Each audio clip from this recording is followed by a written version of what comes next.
Latvijas Radio 2 ēterā Dzintara dziesmas kopā ar lieldraugu Amigo. Jā, labdien, 2:05 Amigo Dzintara dziesmu šovs. Šajā trešdienā atsāk savu skanējumu. Protams, šī brīnišķīga diena, jo es jums gribu paziņot arī to, ka jūs jau ar šo brīdī varat balsot par savām 9 dziesmām, kuras atrodas dziesmu izlasē pa tālruni, zvanot 262 00 000. Amigo klientiem zvans ir bezmaksas, savukārt pārējo operatoru lietotājiem, kā jau ikdienišķais zvans, tā kā nekāda papildus nauda no tā netiek ņemta. Vēl arī šodien Amigo dziesmu šovā uzzināsit, kāds tad ir Amigo Dzintara dziesmu devītnieks šajā 2. nedēļā. Un vēl es jums varu pateikt to, ka balsojums ilgst no šodienai līdz pat svētdienai, bet svētdiena, kā jau gluži iepriekšējā svētdienā, tiešajā ēterā mēs jums paziņosim rezultātus. 5 dziesmas mums ir palikušas no izlases pagājušās nedēļas, tātad gan grupa Afecēž, gan 6. jūdze, gan Ieva Sutugova, un arī Varis Vētra un Linita, par kurām visvairāk jūs esat balsojuši, kā arī mums ir 4 jaunas dziesmas. Un trešdienas ir tās dienas, kad pie mums uz Amigo Dzintara dziesmām ciemos nāk kāds viesis, kāds mūziķis, kura dziesma no jauna sāk piedalīties šajā dziesmu devītniekā. Un šodien pie manas ciemos ir atnācis Aigars Pomoskos no grupas Tālbraucēji. Sveiks, Aigar! Labdien visiem un viestur tev arī! Kā tu tālu atbrauci vai tālu brauci? Ļoti, no Pārdaugavas. Vai ar ko tu pārvietojies? Ar velosipēdu vai ar mašīnu? Pa dienu ar mašīnu un vakaros ar velosipēdu. Tad tu vēl neesi tāds pilnīgi zaļi domājošs tālbraucējs. Topu.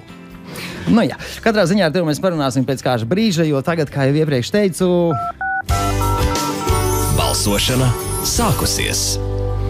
Balsojiet, visvieglāk ir atrast Dzintara dziesmas www.dzintaradziesmas.lv. Internetā tur varat ne tikai šīs dziesmas ieraudzīt, ne tikai redzēt, kādu šiem dziesmām kārtas numuru, arī varat apskatīties, cik balsis esat jau sabalsojuši.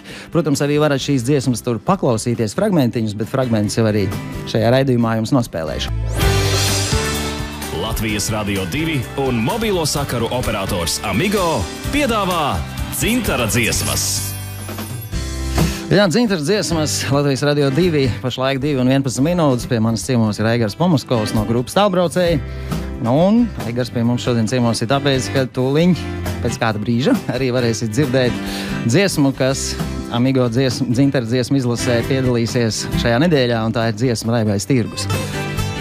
Aigar, ja mēs runājam par dziesmu Raibais tirgus, tā kā es saprotu, manas reizes asociējās, Maroka, kur vēl tādi ļoti raibi krāšņi tirgi. Pastāst par šo dziesmu.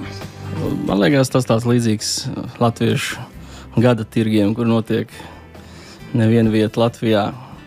Teksts man iepatikās, Imanta Auziņa teksts par dziesmas dinamiku, kas tur notikās. Kā dziesma ir par lietām, kas notiek ikdienā. Jā, kad, tās dziesmas, lustīgas tās lietas ir. Lustīgas, jā, tur pa zosīm un cāļiem un meitenēm un alu un kas tikai tur nebija. Daudz tās dziesmas ir, kur dziedam par vējiem, par sapņiem, par filozofiju. Gribējās, par cik mēs tā mēģinām pārstāvēt to country, tad country jau, kā tautā runā, par ko redzu, par to arī dziedu. Es vienkārši, kā ar zaļumballi, tur arī dziesmā pieminēt beigās pēc tā Raibā tirgus. Zaļumballi, nē, tur viens atnāk mājās gana švaks pēc alus dzeršanas. Aha, tad ir kārtīgi iepircies, jā? Apmēram. Kā tu pats uzrunātu mūsu Dzintara dziesmu klausītājus? Kāpēc viņiem būtu jābalso par šo dziesmu? Grūts jautājums? Tā jau sevi lielīt vienmēr ir grūti. Palieli. Mēs taču dzīvojam tādā laikā, ka vajag sevi lielīt. Nē, dziesma kā dziesma, balsojam par visām dziesmām. Ja patīk arī Tālbraucēji un šī dziesma, droši balsojam arī par šo dziesmu. Labi, paldies tev par tādu īsu ieskatu. Tātad tas ir tas pats mūsu vietējais gada tirdziņš ar visām no tām izrietošajām sekām. Tieši tā. Bet katrā ziņā grupa Tālbraucēji jau nav nekāds jaunums, es domāju. Latvijā. Es ceru. Latvijā jau vajadzētu būt zināmai, jo atceries, cik gadus atpakaļ tas bija. Man tagad es varu sameloties 5, 6. Latvijas Radio 2 katru svētdienu skana muzikālā programma Mājupceļš. Un tieši Tālbraucējs dziesma Mājupceļš ir titula dziesma šiem raidījumam. Kā tāda garā ievada skaistā galviņa. Paldies, Radio 2. Jā, bet katrā ziņā dziesmas, man liekas, tābraucējiem ir tādas, tu parasti izvēlējies tekstus tādus ar domu raksti, ja? Nav gluži kā country, atnāc ieraudzīja, kaut ko nodziedāja. Jā, tagad kaut kas, par cik bija jāmaina mazliet, tad tagad sākās tā sadaļa tālbraucēju dzīvē, kad mazliet dziedam par to, ko redzam. Jā, pirms tam viennozīmīgi man tie teksti tā kā no latviešu vecmeistariem Elksne, Ārija un Skujnieks un tam līdzīgi autori. Ļoti, ļoti patika tās dziļuma bumbas, kas tur tajos tekstos bija pīts iekšā. Bet, kas pastāvēs, kas mainīsies. Jā, tu gribi teikt, ka jūs tagad esat tā paviršāk sākuši attīsties? Nē, taču. Mēs esam sākuši meklēt tekstus, kas ir tādi vienkāršāki, saprotamāki. Vienkārši, lai dziesmas katrā ziņā būtu jautras, līdzdziedamas, ja? Lai nebūtu tā, ka vakarā, teiksim, tā kā māju ceļā cilvēks aizbrauc mājās, tad viņš var klausīties, pārdomāt dzīvi, kā pavadīs brīvdienas. Arī to vajag. Bet jā, kaut ko mēģinam mainīt šajā procesā. Kur tālbraucēji tagad vispār bāzējas? Sākotnējais mums bija, ka mēs bijām no dažādām Latvijas malām. Tagad jau it kā ap to Rīgu, bet kolēģi tomēr pārstāv savas dzimtās puses, vai arī dzīvesvietas. Babīte, Mārupe, Jelgava un Rīga. Bet nekāda tālbraucēja jūs vairs neesat. Mēs tūbraucēji, mēs esam braukuši tālu. Mums mājaslapā tālbrauc.lv var redzēt, mums tāda sadaļa, kur mums ir karte, kur mēs atzīmējam, kur mēs visās vietās esam bijuši. Un jau esam nobraukuši pa šiem gadiem 28,000 un cik tur tos 100 km. Tas ar koncertiem, es saprotu. Ar koncertiem, jā. 28,000 km, tas priekš mums tā kā jau ir tālu.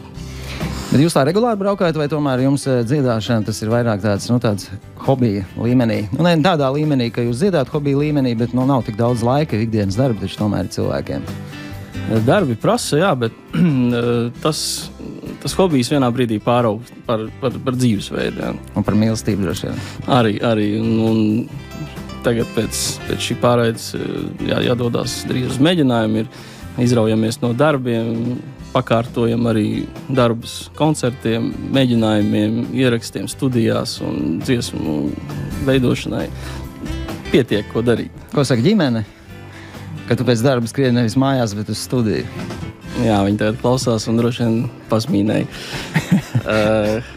Jā, daudz laika paprasa arī mūzika no ģimenes, bet cik var cenšamies būt ar viņiem. Vai tu neesi mēģinājis savu ģimeni iesaistīt muzicēšanā kaut kādā veidā? Tad uzreiz ir visi procesā un visi kopā.